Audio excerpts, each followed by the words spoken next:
मेरा नाम है योगेश जैन और मैं आपका स्वागत करता हूं स्टॉकोलॉजी सिक्योरिटीज़ में। आज हम एक आईपीओ के बारे में बात करते हैं जिसका नाम है आइनॉक्स सीवीए। तो आगे चलते हैं और समझते हैं कि आइनॉक्स सीवीए में हमें इन्वेस्ट करना चाहिए या नहीं करना चाहिए। हाँ, एक बात और मैं बता दूं आपको कि आइनॉक्स का नाम आते से ही कुछ लोगों को आइनॉक्स से रिलेटेड एक सिनेमा के बारे में माइंड में आता है कि ये वो शेयर है या नहीं है। तो आइए जानते हैं कि क्या ये शेयर वो है या नहीं है, और अगर नहीं है तो ये कौन सी कंपनी है और क्या करती है, इसके बारे में जानेंगे। तो वैसे मैं आपको बता दूं कि ये आपको दिख रहा होगा एक कैमरा बना हुआ और एक पॉपकॉर्न। तो अभी तक जो रूमर फैली हुई है कि भाई आइनॉक्स का जो शेयर है वो आइनॉक्स पीवीआर, जैसे पीवीआर आइनॉक्स जो सिनेमा है उनका शेयर है। तो मैं आपको बता दूं यह आईपीओ उसका नहीं है। सिनेमा का जो शेयर है वो ऑलरेडी लिस्टेड है जिसका नाम है पीवीआर आइनॉक्स। ये पहले से ही लिस्टेड है। अगर ये लिस्टेड है तो फिर इसका मतलब ये आपको समझ में आ गया कि ये वो वाला आईपीओ नहीं है। आगे चलते हैं कि ये कौन सी कंपनी है, किन प्रोडक्ट्स में डील करती है या कौन सी सर्विसेज प्रोवाइड करती है। तो चलते हैं आगे। आइनॉक्स सीवीए यह स्टेब्लिश हुई थी 1976 में और यह मेन 3 डिवीज़न में वर्क करती है। आप स्क्रीन पे देख पा रहे हैं। फर्स्ट है इंडस्ट्रियल गैस, सेकेंड है एलएनजी और थर्ड है क्रायो साइंटिफिक। अब मैं बता दूं क्रायो साइंटिफिक आपको समझ में नहीं आ रहा होगा कि क्रायो साइंटिफिक होता क्या है। तो मैं बता दूं आपको कि क्रायो साइंटिफिक जो ऐसी गैसेस जो -100 डिग्री से लेकर -275 डिग्री तक लिक्विड फॉर्म में स्टोर करके रखी जाती है। और स्टोर करके रखने के लिए बात करें हम टैंक्स हैं या इक्विपमेंट्स है तो उनकी ज़रूरत पड़ती है। क्योंकि जो इनका जो टेम्परेचर होता है वो एक्सट्रीम लो होता है और यह नॉर्मल जो कंटेनर है उनमें नहीं रख सकते, क्योंकि अगर वह लीक हो गई गलती से भी या ब्लास्ट हो गया तो उसके कारण हेल्थ प्रॉब्लम्स बहुत हो सकती है।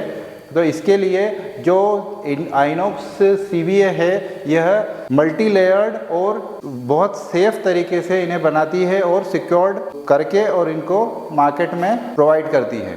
तो आइए समझते हैं आगे। लास्ट 3 इयर्स की हम बात करें कि ये कंपनी कैसा वर्क कर रही है, उनके क्लाइंट बेस किस तरीके के हैं। तो लास्ट 3 ईयर में इनका जो क्लाइंट बेस है, डोमेस्टिक में क्लाइंट बेस जो है वो है 1255 इतने क्लाइंट्स को इन्होंने सर्विस प्रोवाइड की है। वहीं हम इंटरनेशनल क्लाइंट्स की बात करें तो 254 क्लाइंट्स को इन्होंने अपने इक्विपमेंट्स और प्रोडक्ट्स इन्होंने प्रोवाइड करे हैं, वो इन 66 कंट्रीज़। इसका मतलब हम कह सकते हैं कि ये जो कंपनी है इसका व्यापार 66 कंट्रीज़ में फैला हुआ है।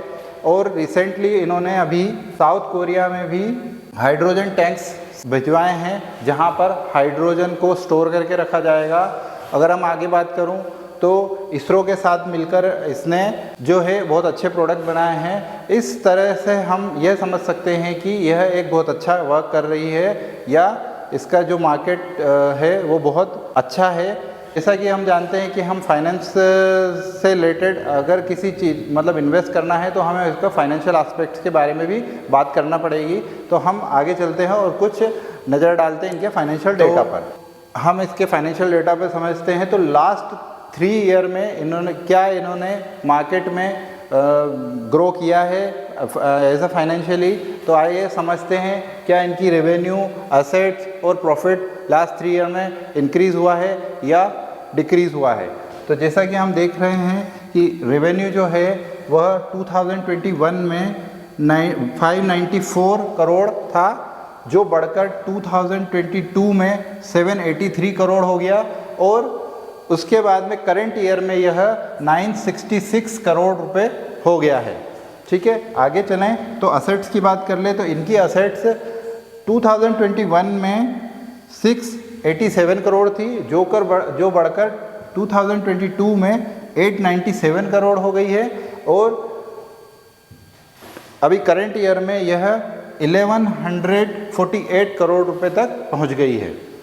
प्रॉफिट की बात करें तो क्या प्रॉफिट इसका इंक्रीज़ हो रहा है, आइए देखते हैं। प्रॉफिट की बात करें तो 2021 में 96 करोड़ था, जो बढ़कर 2022 में 131 करोड़ हो गया है। हो गया है। उसके बाद में अभी करंट ईयर में ये जो है 153 करोड़ पर पहुंच गया है। आइए कुछ और डेटा के बारे में बात करते हैं। तो जैसे आईपीओ की बात है तो जो पी रेशियो है इनका वह 34.7 है और पीबी रेशियो 10.8 है। अगर इसकी ग्रे मार्केट में मैं बात करूं तो ये 50% इसकी वैल्यू है मार्केट में। आइए अब अपन समझते हैं आईपीओ की डिटेल के बारे में। तो प्रमोटर होल्डिंग इसकी कैसे है, तो पहले जो प्रमोटर होल्डिंग कितनी थी, बाद में कितनी है, इसके बारे में बात करते हैं। तो प्रमोटर होल्डिंग जो है वह आईपीओ के पहले 99.3% जो है प्रमोटर की होल्डिंग थी और जो कि आईपीओ के बाद 75.5% रह जाएगी।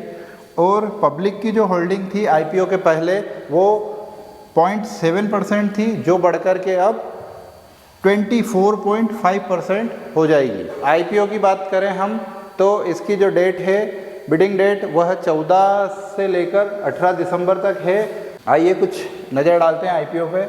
इसका इशू साइज़ है वह है 1400 लगभग 1460 करोड़ है और इसकी प्राइस रेंज जो है वो 627 रुपीज़ से लेकर 660 रुपीज़ तक। लॉट साइज़ जो है इसका वह 22 शेयर का है और इसका मिनिमम इन्वेस्टमेंट जो है, अगर मैं बात करूँ 627 से अगर मैं इसको मल्टीप्लाई करता हूँ तो इसकी जो मिनिमम इन्वेस्टमेंट वैल्यू आ रही है वो आएगी 13,794। और अगर मैं बात करूँ 660 हाईएस्ट वैल्यू से तो इससे मल्टीप्लाई करेंगे तो इसकी जो मिनिमम वैल्यू आएगी वो आएगी 14,520। तो मैं आपको ये बताना चाहता हूँ कि ये इसकी ग्रे मार्केट में वैल्यू अच्छी है, तो आप इसकी हाईएस्ट वैल्यू पर बिडिंग करें। इसके साथ ही हम अलॉटमेंट की बात करते हैं कि अलॉटमेंट डेट क्या है। तो अलॉटमेंट डेट जो है इसकी 19 दिसंबर 2023 है। आपके डीमेट अकाउंट में शेयर जो क्रेडिट शेयर डेट है वह 20 दिसंबर है। इसका मतलब ये है कि आपके अकाउंट में अगर आपको अलॉटमेंट हुई है तो आपको 20 तारीख को आपके डीमेट अकाउंट में यह अकाउंट ट्रांसफ़र हो जाएंगे। लिस्टिंग डेट है 21 दिसंबर 2023 और अगर आपको अलॉटमेंट नहीं मिला है तो आपके अकाउंट में 20 तारीख को रिफ़ंड आ जाएगा। तो उम्मीद करता हूँ कि आपको आइनॉक्स के बारे में पूरी इन्फॉर्मेशन मिली होगी और इसी के साथ में हम नेक्स्ट वीडियो में फिर मिलेंगे किसी नए आईपीओ के साथ में। तब तक के लिए थैंक यू।